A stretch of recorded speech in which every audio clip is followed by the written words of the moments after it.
नमस्ते दोस्तों। तो चैप्टर 7 में हमने पढ़ा था APC, MPC, APS, MPS, AD उसके कंपोनेंट्स, एएस उसके कंपोनेंट्स। तो जो ये एग्रीगेट डिमांड है, एग्रीगेट सप्लाई है और उससे रिलेटेड चीज़ें हैं, ये हमने सब कुछ चैप्टर 7 में पढ़ा था। अब चैप्टर 8 में हम पढ़ेंगे कि इक्विलिब्रियम, मतलब शॉर्ट रन में जब हम बात करें तो इक्विलिब्रियम कैसे मिलता है हमें। ठीक है, तो इक्विलिब्रियम आउटपुट जिसे हम जीडीपी भी कह सकते हैं, है ना। तो इक्विलिब्रियम जीडीपी ये कैसे कैसे डिटरमाइन हो सकती है। एक तो A S is equal to A D approach, यानी कि एग्रीगेट सप्लाई एग्रीगेट डिमांड। ठीक है, इज इक्वल टू यहाँ लगा नहीं है, A S A D approach बोला गया, बट अप्रोच में यही कहा गया कि ए एस और ए डी जब बराबर हो तब हम इक्विलिब्रियम में होते हैं। Similarly S is equal to I या एस आई अप्रोच, तब भी हम इक्विलिब्रियम में होते हैं। ऐसा क्यों होता है? क्योंकि ए डी बराबर होता है सी प्लस आई, कंजम्पशन प्लस इन्वेस्टमेंट, और ए एस एग्रीगेट सप्लाई क्या होता है? सी प्लस एस, है ना। उल्टा बता रहा हूँ? हाँ, उल्टा बता रहा हूँ।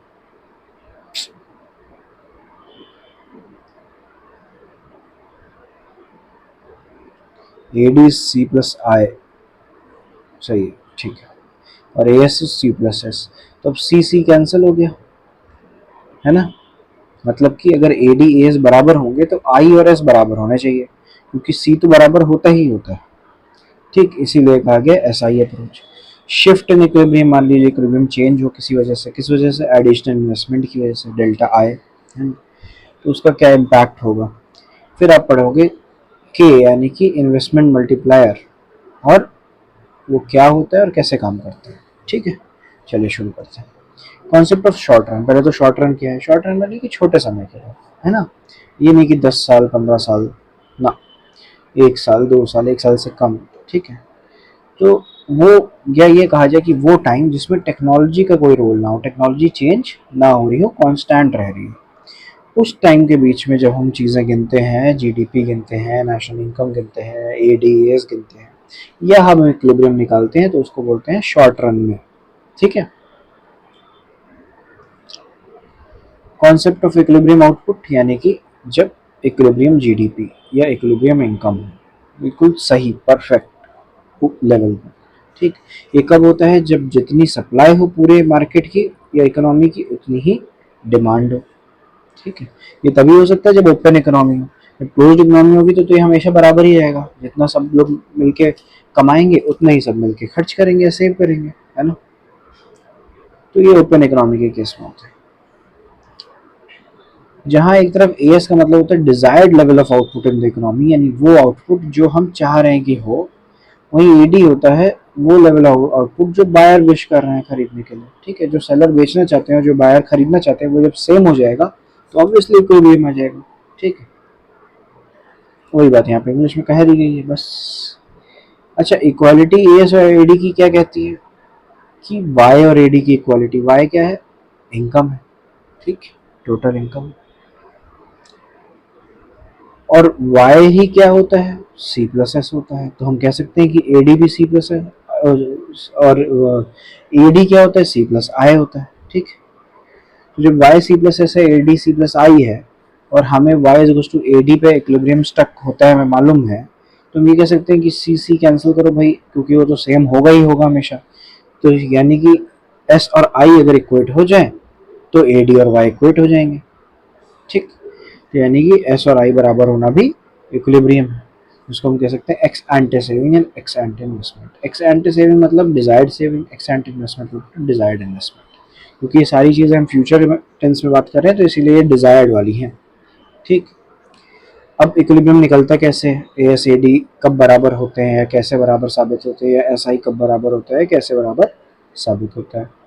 तो उसके लिए देखिए पेज टेढ़ा हो गया हमारा। थोड़ा सा जूम इन कर लें, ज़्यादा नहीं। S refers to plan output in the economy. बिल्कुल, एग्रीगेट सप्लाई क्या है? वो आउटपुट है जो प्लान किया गया है, जिसपे प्राइस, अच्छा हाँ, एग्जिस्टिंग प्राइस का, यस सॉरी,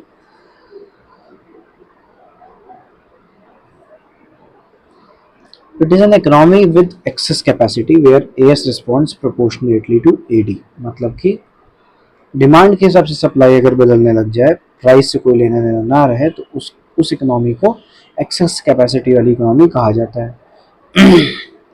जैसे मान लीजिए ये एग्रीगेट सप्लाई है और ये इनकम, तो ये आपका 45 डिग्री में एएस का बार यहाँ बन गया है, ठीक, क्योंकि वाई इज टू एएस होता है, अभी हमने देखा था। ईडी डिजायर्ड एक्सपेंडिचर है, यानी कि लोग कितना खर्च करना चाहते हैं, कितना खर्च करने को तैयार है। इसमें खर्चा भी आ जाता है और इन्वेस्टमेंट भी आ जाता है, इसीलिए एडी क्या होता है, सी प्लस आई। अब क्योंकि कंजम्पशन कभी जीरो नहीं हो सकता, तो इसीलिए एडी कहाँ से शुरू हो रहा है, यहाँ से शुरू हो रहा है, और आई इवन है, तो सी प्लस आई क्या बनेगा, इसी के पैरेलल बन जाएगा। ये कंजम्पशन था, ये इन्वेस्टमेंट था, और सी प्लस आई क्या है, एडी है। अब जहाँ ये क्रॉस होगा, यानी वाई यानी कि ए एस, ठीक है, इस सबको बैक कर देता हूँ नहीं तो बहुत ज़्यादा गोचाबाची हो जाएगी। ये आपका कौन सा है, सी प्लस आई यानी ए डी है, ये सी है और ये आई है, ठीक है। जितना आई है 20, क्योंकि ये फिक्स रहता है, उतना ही गैप है 20 का। और जहाँ पे ये ए एस यानी कि वाई है और ए डी यानी सी प्लस आई है, कट कर रहा है, यही क्या है, इक्विलिब्रियम पॉइंट, ठीक। ये आप टैबुलर फॉर्म में भी प्रूव कर सकते हो। अगर आपके पास सारी इनकम लिखी है, सी लिखा है, आई लिखा है, तो C plus I A D हो जाएगा, और जहाँ ए डी और वाई यानी कि ए एस मैच हो जाएगा, वही आपका इक्विलिब्रियम पॉइंट हो जाएगा।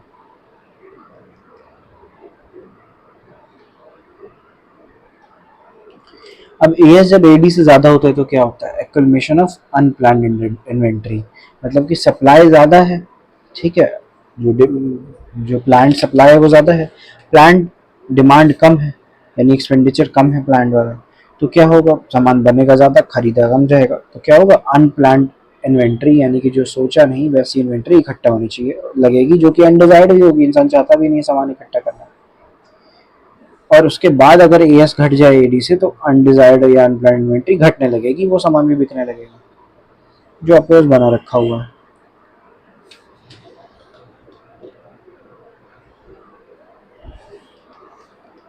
अच्छा, ये तो हो गई बात एडीएस वाली। अब एस एंड आई अप्रोच की बात कर रहे हैं, सेविंग और इन्वेस्टमेंट वाली। तो हम जानते हैं कि जो है, जितनी इनकम बढ़ती है उतनी ही सेविंग बढ़ती है, ठीक है, पॉजिटिवली रिलेटेड है एस जो है वाई से। और बहुत लो इनकम हुई होगा तो एस नेगेटिव भी हो सकता है हम किसी से मांग के पैसे खर्च करें, क्योंकि हमारा कंजम्पशन बहुत लो नहीं जा सकता है ना, एक लेवल तो फिक्स्ड होगा कंजम्पशन का।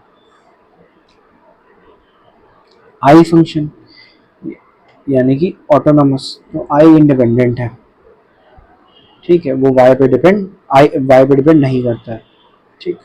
जैसे इन्वेस्टमेंट हमने मान लिया कि 20 करोड़ का फिक्स्ड है हर साल, लेकिन सेविंग कभी माइनस भी थी, कभी जीरो भी हुई, कभी प्लस भी बढ़ी, कभी बहुत ज़्यादा निकल गई, लेकिन जब इसमें इन्वेस्टमेंट के बराबर थी तभी इक्विलिब्रियम था। यही तो होगा भाई, ऐसे इक्विलिब्रियम को समझ सकते हो कि दुनिया, वो एक देश यानी एक इकोनॉमी के सारे लोग जो पैसे सेव करने को तैयार है बैंक में, जब बैंक उतना ही कंपनी को लोन दे रहा है, तो क्या होगा, इक्विलिब्रियम हो जाएगा, है ना। आपकी सारी सेविंग, इकोनॉमी की सारी सेविंग कहीं ना कहीं इन्वेस्टमेंट के रूप में यूज होने लगेगी।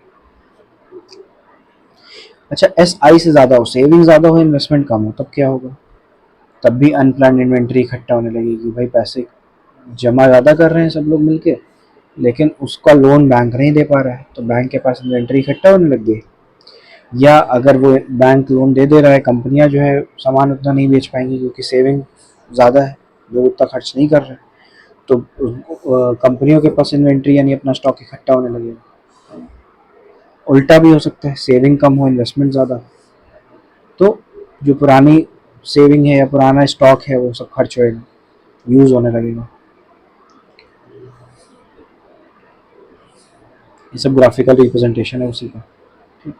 अच्छा, हमने एमपीसी एमपीएस भी पढ़ा था, उसका क्या रोल आता है यहाँ पर, चलिए देखते हैं। जब एडिशनल इन्वेस्टमेंट हुआ, मतलब इन्वेस्टमेंट भी बदला, 20 करोड़ का फिक्स इन्वेस्टमेंट था वो 25 करोड़ हो गया, 5 करोड़ का एक्सेस हो गया, तो क्या होगा, जो पुराना एडी है उसके बाद एक नया एडी बन जाएगा, ठीक, ये डेल्टा आई है यानी चेंज इन इन्वेस्टमेंट। ठीक, अब इक्विलिब्रियम, क्योंकि ये वाई सेम है, फिक्स्ड है, एस, तो पहले जो इक्विलिब्रियम था वो दोनों तरीके से कम था, अब वाला जो इक्विलिब्रियम है वो दोनों तरीके से ज़्यादा होगा। ठीक,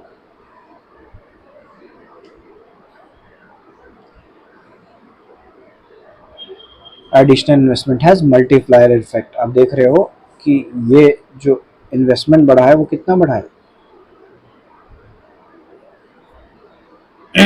लगभग मान लीजिए 5, पर वाई जो है आपका क्या 5 बढ़ा है, ये बार आप यहाँ रखोगे तो इतना आएगा, ये जो आपका डिफरेंस आ रहा है यहाँ पे, ये बार अगर आप यहाँ रखोगे तो यहाँ कहीं आएगा, पर आप देख रहे हो कि ज़्यादा बढ़ा है, तो जो आपका इक्विलिब्रियम है वो ज़्यादा बढ़ता है, यानी कि additional investment has a multiplier effect, यानी कि वो 2 बढ़ रहा है तो ये 2 नहीं बढ़ रहा है, ये 4 बढ़ जा रहा है।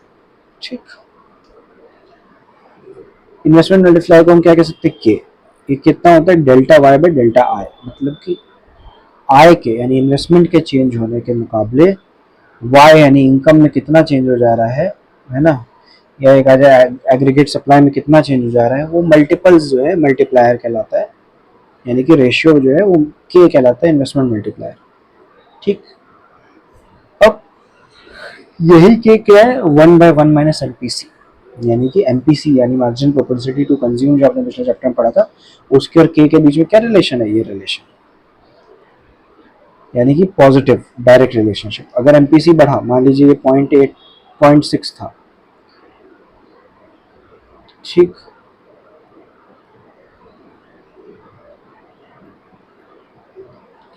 0.6 था, तो 1 माइनस 0.6 0.4 और 1/0.4 यानी कि 5/2, 2.5 जिसे हम कह सकते हैं, और यही 0.6 से 0.8 हो जाए तो 1 माइनस 0.8 यानी 0.2 और 1/0.2 यानी कि 10/2, 5, देख रहे हैं डबल हो गया, यहाँ 0.2 बढ़ा और ये 2.5 से 5 हो गया, तो ये के और एमपीसी, जब एमपीसी बढ़ेगा तो के भी बढ़ेगा, डायरेक्ट रिलेशनशिप है।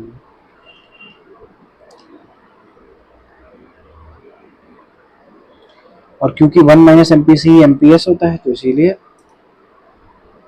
एमपीएस और मल्टीप्लायर में भी रिलेशनशिप होगा, लेकिन इनमें इन्वर्स होगा, क्योंकि एमपीएस और एमपीसी इन्वर्स से रिलेशनशिप होता है और के और एमपीएस का डायरेक्ट है, तो एमपीएस और के का भी क्या होगा, इन्वर्स हो जाएगा, क्योंकि जितना आप कंज्यूम ज़्यादा करोगे उतना ही सेव कम करोगे, और सेव कम करोगे तो 1/7 बढ़ जाएगा। ठीक,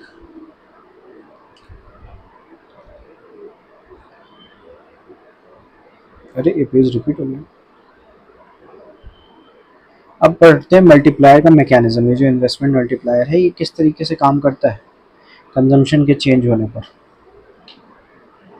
फैक्ट, ये बात हमेशा ध्यान रखिएगा कि जब हम पूरी इकोनॉमी की बात करते हैं तो हर किसी का एक्सपेंडिचर का सम हर किसी की इनकम के सम के बराबर रहता है, क्योंकि एक का एक्सपेंडिचर ही दूसरे की इनकम है। आप गए, आपने बिस्किट खरीदा, वो बिस्किट बनाने वाली कंपनी दुकानदार के इनकम में कुछ ऐड हुआ, जितने भी लोग बिस्किट बनाने वाले लोग खरीदने वाले लोग हैं, उन सब ने मिलकर बिस्किट बनाने वाली कंपनी और सारी कंपनियों और सारी जो है बेचने वाले लोगों का सारा इनकम बना दी। ठीक, उनका सारा खर्चा उनकी इनकम के बराबर है। ठीक, तो ऐसे कहीं ना कहीं कोई ना कोई एक्सपेंडिचर कोई कहीं ना कहीं दूसरे की इनकम का पार्ट है। ठीक, ये बात देखते हुए जो आप चलेंगे तो आपको पता चलेगा कि इन्वेस्टमेंट में जो इंक्रीज, एक्सपेंडिचर में जो इंक्रीज है वही जो है आपका इनकम में इंक्रीज होता है, और वही आपका सेविंग में घटाव होता है। ठीक, या उसके समअप के बराबर होता है। चलिए, ज़्यादा इसका जो डिटेलिंग है वो हम न्यूमेरिकल वाले पोर्शन में जाके पढ़ेंगे। ठीक, न्यूमेरिकल के वीडियोस में एक्शन मल्टीप्लायर का फॉरवर्ड भी हो सकता है, बैकवर्ड भी हो सकता है। अगर मल्टीप्लायर बढ़ेगा तो वो वाई को बढ़ाएगा, मल्टीप्लायर घटेगा तो वाई को घटाएगा। ठीक है, चलिए इसी के साथ ये चैप्टर भी आपका ख़त्म हो गया है। अगले जो चैप्टर्स हैं हमारे वो कौन से हैं देख लेते हैं। चलो 9th चैप्टर का तो नाम पढ़ ही लें हम।